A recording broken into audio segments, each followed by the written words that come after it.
Maayong adlaw kanimo.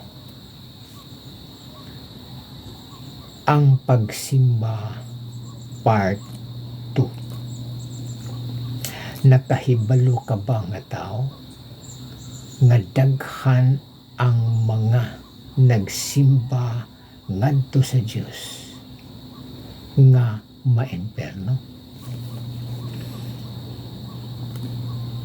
Pamalandungin ni nga mensahe pag-ayo hangtod mahuman basin kun usa ka sa daghan nga mga na nagsimba ngadto sa Dios nga maimperno.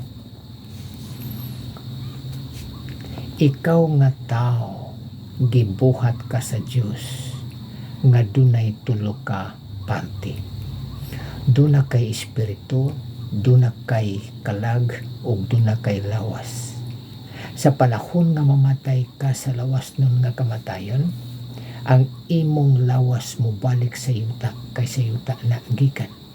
Ang imong espiritu mo balik sa Dios kay sa Dios na gikan. Ecclesiastes 12:7. Ang imong kalag duha ang pwedeng mapadulngan. Kung anak ka sa Dios or born again ka, ang imong kalag langit. Pero kung anak ka sa yawa or dili ka born again, ang imong kalag impyerno. Duha ra ka klase ang tao dinhi ining kalibutan kung siya nga Dios ang pasultihon. Anak niya ug anak sa yawa. Ug kadaghanan sa mga katawhan karon sa atong palibot na nagsimba ngadto sa Dios.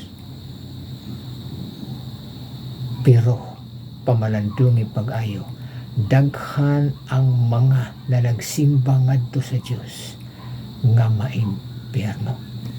Si Ginoong Jesucristo mismo ang nagsulti ni anak ug dili siya pwedeng masayop tungod kay siyang kamatuoran. Daghan nga mga katawhan ang naa karon ng lakaw ni subay sa dalan nga halapad nga ang kalaglagan ang padulngan.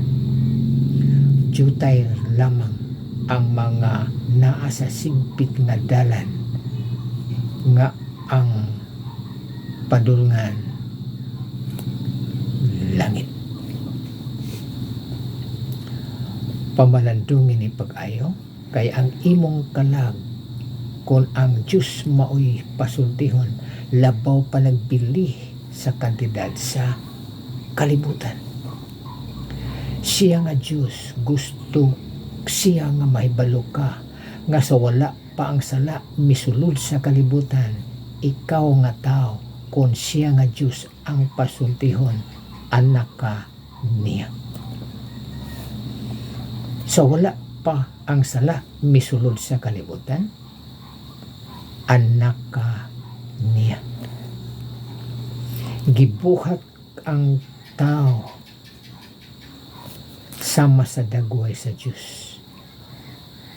O ang Diyos mo'y nagdeklarar, siya ang nag-angkon, siya ang nag-ingon, nga ang tanan nga mga tao nga iyang gihimo sa wala pa ang sala misulod sa kalibutan, iyang mga anak.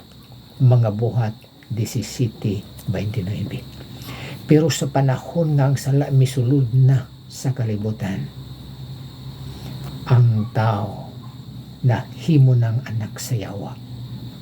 Kung siya nga Diyos ang pasultihon, kinsa ang nagsulti niya na ang Diyos nga mao si Ginoong Jesucristo? Juan 8:44. Ug ang tao dili pwedeng makareklamo kay Diyos na ang nisulti.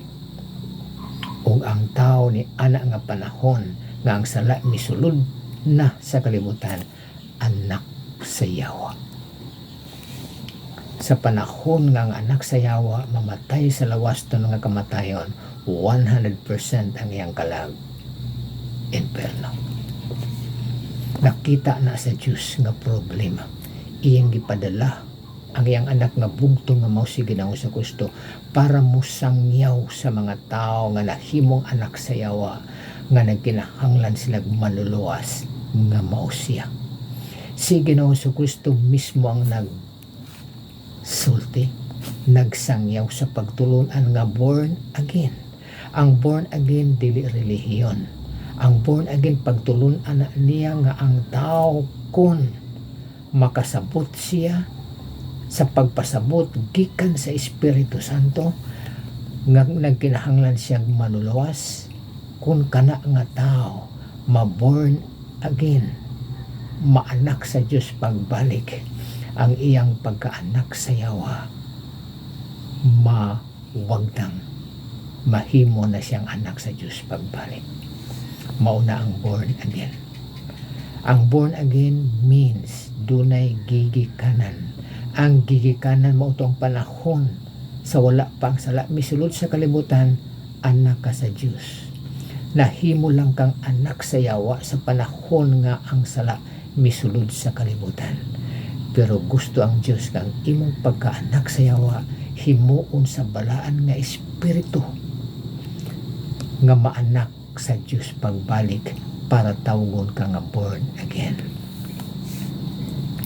Sa panahon nga ma-born again ka na, ma-born again na ang tao, diha na ang panahon nga ang Diyos Amahan musugo na sa nahimo niya nga born again nga simba ako.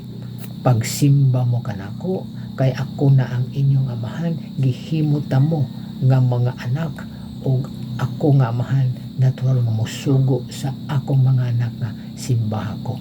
Di ko musugo sa mga tao nga wala pa mahimong born again. Wa ko'y labot kanila.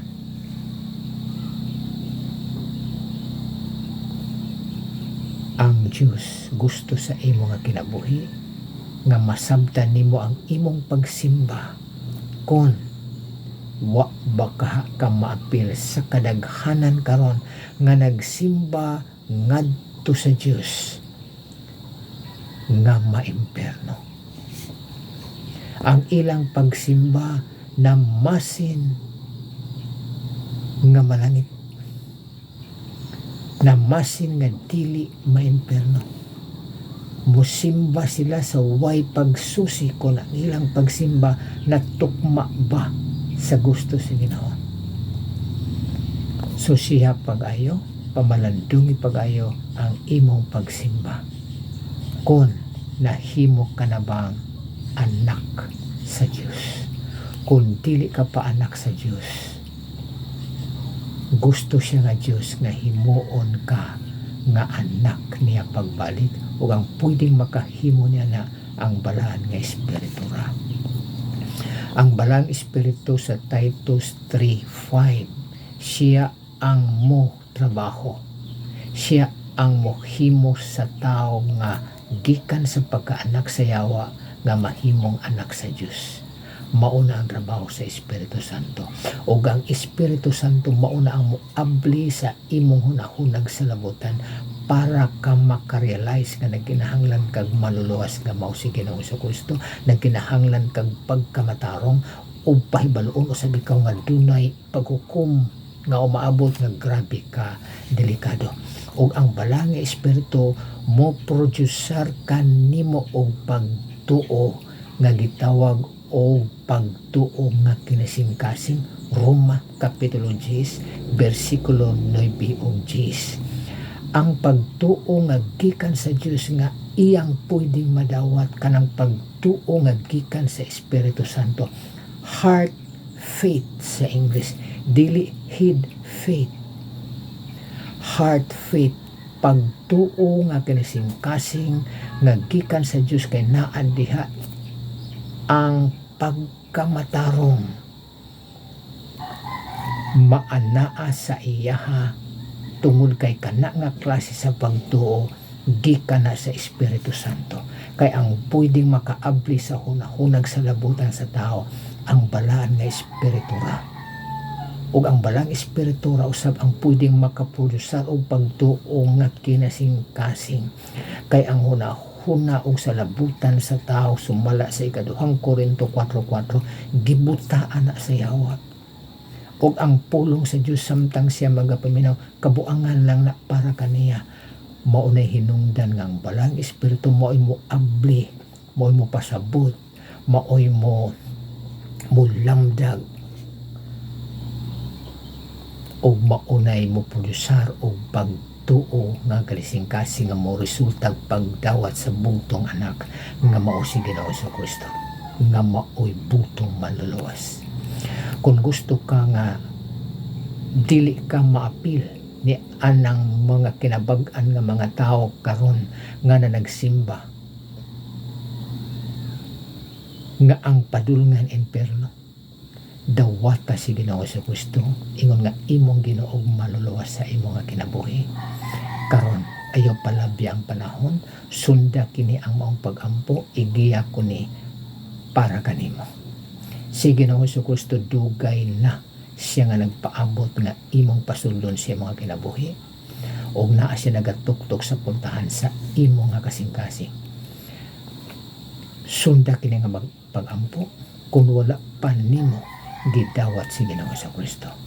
Ang pakigistorya mao kini. Ginoong Hesus, gikinahanglan ko ikaw.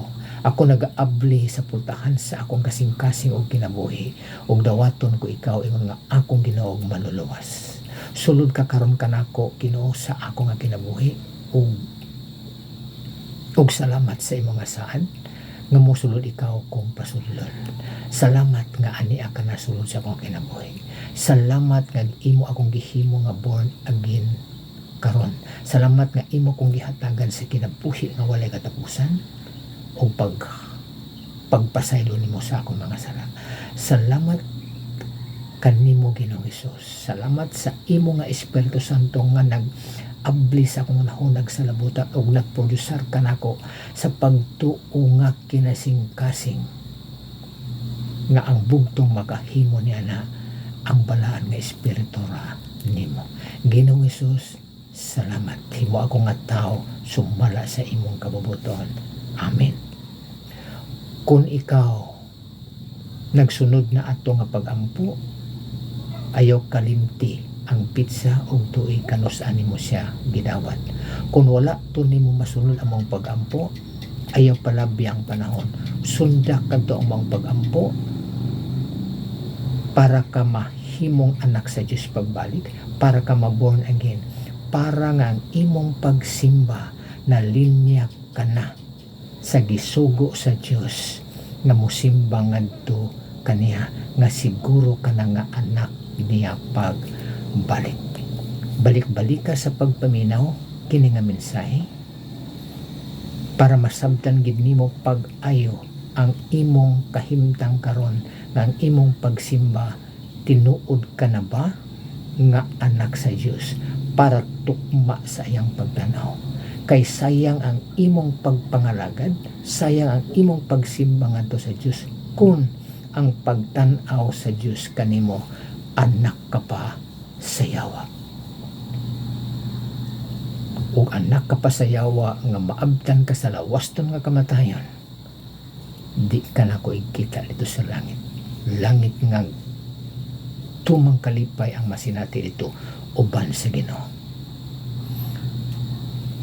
Hunaw na apag-ayo, gusto ang Dios nga dili ka maapil sa daghan nga mga na nagsimba karon nga maimperno. Daghang salamat.